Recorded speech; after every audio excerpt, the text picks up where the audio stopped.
Well, I love the first film, and I love the tone of the first film, and I thought that John Watts had made a great film inside such a huge world, inside of a world that had been done so often and people had become familiar with. It was art, like a completely new take. I love that so many of the characters were so relatable, and they all were full of complexity, which is very hard in a film like this.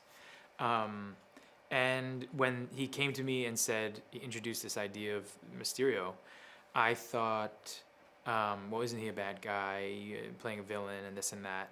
And he said no.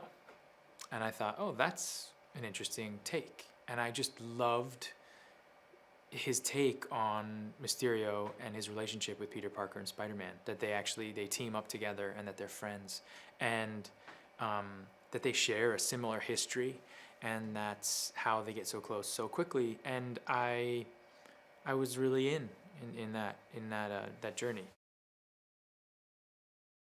It was exciting. I didn't realize how intimidating the journey would be or how big this movie was going to be until I came on set the first day.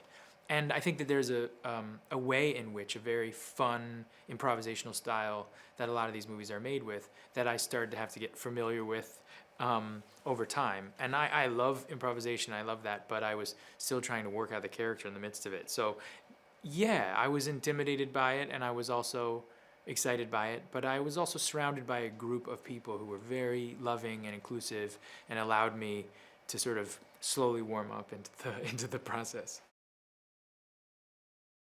To play Spider-Man is a lot, I would think, for someone, because you are holding a myth within something at the same time trying to make something your own, uniquely.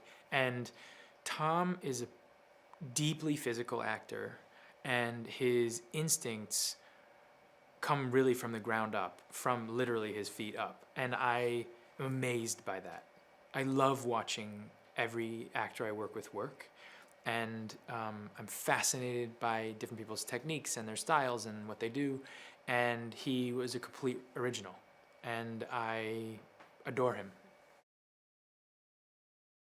In truth, when I first put it on, I was like, is this right? You know, it felt kind of great, but it was also like, is this cool? Like, and then I realized, particularly because the Mysterio costume is full with a lot of, there's a fishbowl helmet and there's a history of the costume being this way or that way. I think a lot of people were really waiting to see what it would look like, but it is so beautifully crafted and so meticulously done.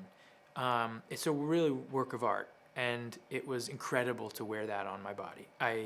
It gave me more than half of my character and a tremendous confidence in this scene in this world, and all of a sudden everything made sense when I put it on.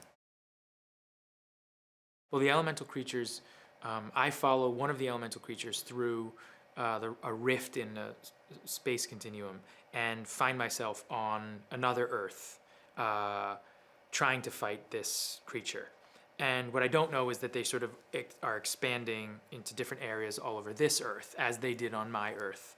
And I lost a lot on my Earth, and sacrificed a lot fighting this one that led me to this Earth. And find Nick Fury in the midst of battling this creature. And then we join up, knowing that we have a somewhat similar group of people on my Earth, but different in a lot of different ways.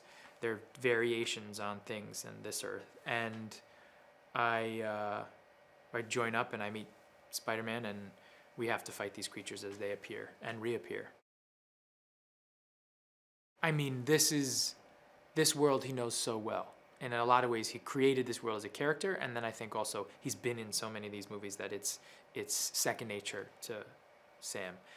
I've actually known him for many years, so it was really wonderful to be able to sit with him in a scene and work with him just a bit. And he's wonderful. He's just a pro, and at ease and coming up with ideas and things and improvising in a way that I was in awe of. And he's wonderful.